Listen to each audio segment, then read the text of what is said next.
제5장 1980년 그때를 회고하다. 계절의 여왕이라는 5월이 되었지만 학생들과 정부는 여전히 선민주화냐 선안정이냐의 논리로 대립했다. 학생 지도부가 비상계엄을 해제하지 않으면 극렬한 전면 투쟁에 들어가겠다고 하자 최규하 대통령은 정치 사회적 안정이 확보되지 않는 한 계엄 해제가 불가하다고 밝히면서 폭력, 난동, 불법 행위는 결코 용납하지 않겠다는 의지를 천명했다. 이에 시위는 더 격렬하고 파괴적인 모습으로 변해갔다. 1980년 1월 18일 최규하 대통령은 연두 기자회견을 갖고 올해 정부 시책의 기본 방향을 국가안보의 공고화, 사회안정과 공공안정질서의 유지, 국민 생활의 안정과 경제의 안정적 성장, 질서 정연한 정치 발전으로 정했다고 밝혔습니다. 최 대통령은 헌법 개정에 있어서는 지난날의 경험을 살려 후회 없는 개헌을 해야겠다면서 나는 이번 기회가 우리나라의 현실과 또 과제에 맞고 지속성이 있는 훌륭한 헌법을 만들 수 있는 좋은 기회라고 믿고 있습니다. 이번 개헌만큼은 국민 의사의 최대 공약수가 집약되어야 할 것이라고 생각합니다. 이러한 견지에서 정부는 이미 법제처 내에 헌법연구반을 구성해서 실무 수준에서의 학문적이며 실제적인 면에서 연구와 검토에 착수하였습니다. 이 연구반은 우리 헌정사를 면밀히 검토하는 한편 각국의 헌법도 장단점을 비교 연구하는 등 작업을 하게 될 것이라고 생각합니다. 이와 함께 본인은 국정의 기본에 관한 자문을 받기 위해 국정자문회의 가칭입니다마는 국정자문회의를 오는 2월 중에 설치할 예정입니다. 여기에는 전직 3부의 장, 정계의 원로 중진, 그리고 인격과 덕망을 갖춘 인사들이 참가하게 될 것이며 필요하다면 정치 문제에 관한 자문도 이 기구로부터 받고자 합니다. 나라서도 아까 말씀드린 헌법연구반의 작업이 진전되어 감에 따라서 3월 중순경까지는 대통령 직속하에 헌법 개정 심의위원회를 설치할 계획입니다. 이어 국가의 계속성을 유지하고 국가 권력의 남용을 방지하며 국론 분열을 초래하는 일이 없는 헌법 개정이 돼야 한다고 말하면서 본인으로서는 우리나라가 직면한 내외 현실에 입각해서 국민들의 다양한 의견을 들어가면서 이를 참고로 해서 구상하는 내용을 앞으로 설치될 헌법 개정 심의위원회 등을 통해서 밝혀나가게 될 것으로 생각됩니다. 최규하 대통령은 국민투표로 개헌안을 확정하는 것이 국민 대다수의 의견이라면 이번 개헌의 발의 책임은 대통령에게 있다고 밝혔으며 김대중 일당이 서울대 학생들에게 신현학 총리 퇴진을 요구하는 구호, 즉 신현학 물러가라 구호를 처음 외치게 한 날은 5월 1일이었다. 그로부터 한 주 후, 즉 광주 사태가 발생하기 열흘 전이었던 5월 8일에 철야 토론회의 모의 재판 순서가 있었는데 이 재판에서 윤석열 학생검사는 신현학 총리 사형을 구형하였고 그로부터 열흘이 지나서 광주 사태가 발생하였다.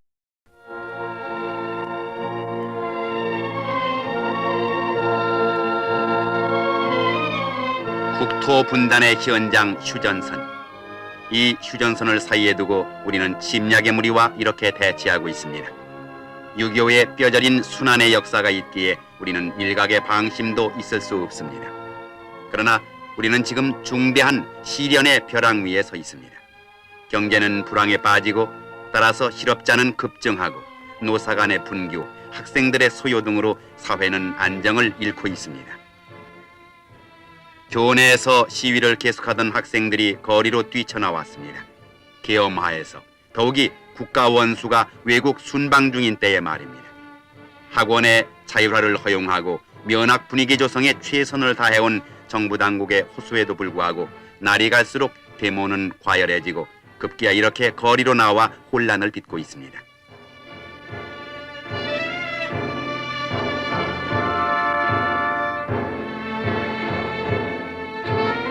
가뜩이나 어려운 때에 온 국민이 한 덩어리가 되어 나라 살림을 걱정해도 난국을 이겨나가기 힘든 이 시국에 이렇게 혼란을 빚어서야 되겠습니까?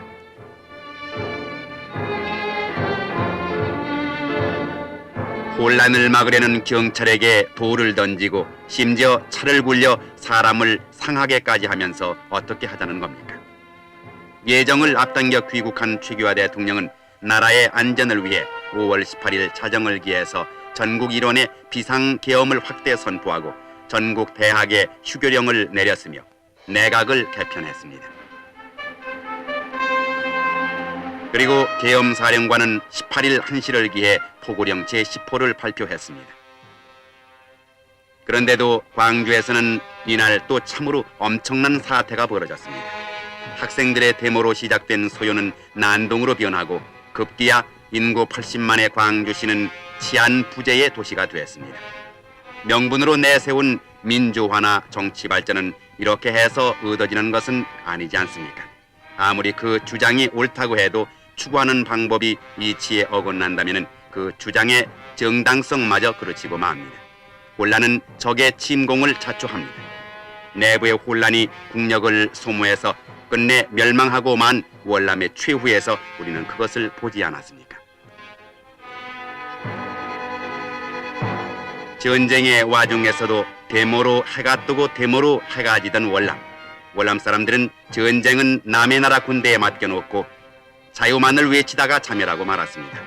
군사력이 열세였던 것도 아니요 물자가 모자랐던 것도 아닙니다.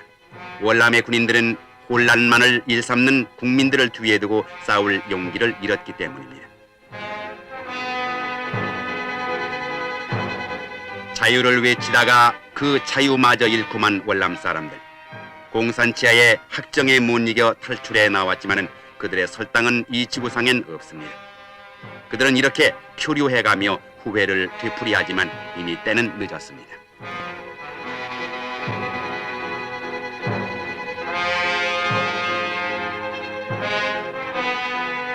광주 사태는 날이 갈수록 심화되었습니다.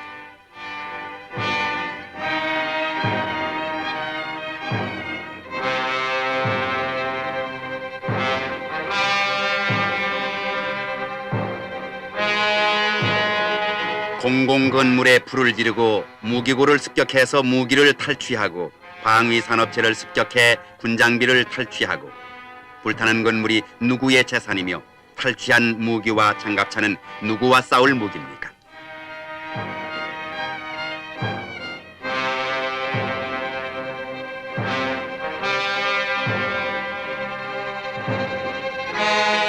이렇듯 광주 사태가 극렬하게 된 데는 북괴의 간첩과 오열의 공작이 없었다고 볼 수 없습니다. 광주 침투를 노리다가 서울에서 체포된 남파 간첩 이창용으로 미루어 보아 이를 짐작케 합니다.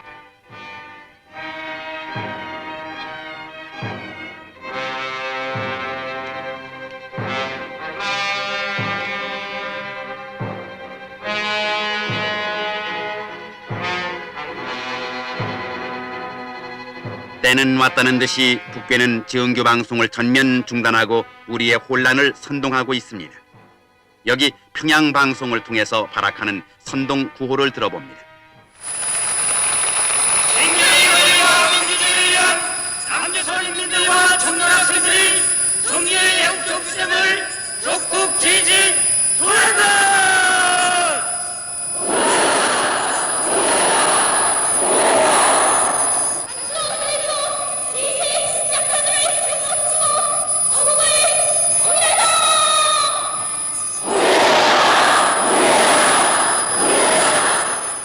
이렇듯 격증하는 북괴의 적화 책동, 괴수 김일성이 기회 있을 때마다 뇌까렸듯 남한에서의 지원 요청이 있으면 받아들인다는 기만적 조작으로 남침 모험을 자행하고 있다는 사실, 이것 또한 우리는 명심해야 합니다.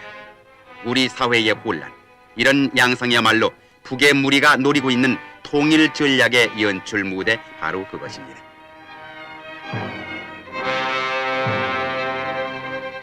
지난 21일에는 박충훈 국무총리 서리가, 그리고 25일에는 최규하 대통령이 광주에 내려가 시민의 이성에 호소했습니다.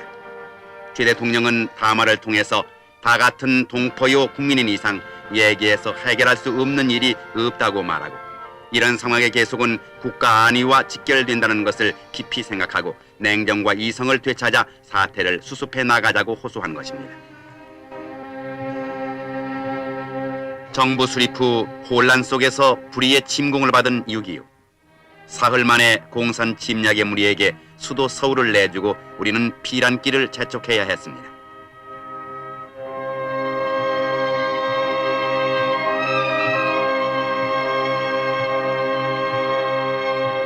아비규환의 피란길, 죽기보다 힘들던 피란 생활, 어버이를 잃은 아이들이 그 얼마며 먹지 못해 죽어간 사람이 그 얼마였습니까?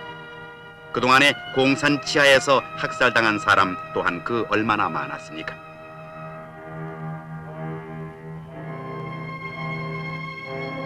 폐허의 서울, 그 참상이 우리의 기억에서 멀어져 갑니다. 피땀으로 쌓아올린 오늘의 조국을 다시 폐허로 만드시렵니까? 이 엄청난 비극을 결코 되풀이할 수는 없습니다. 지금 우리에겐 숱한 어려움이 가로놓여 있습니다. 화합과 단결로 안정을 이룩하는 것만이 이 난국을 극복하는 길이요, 우리가 사는 길입니다.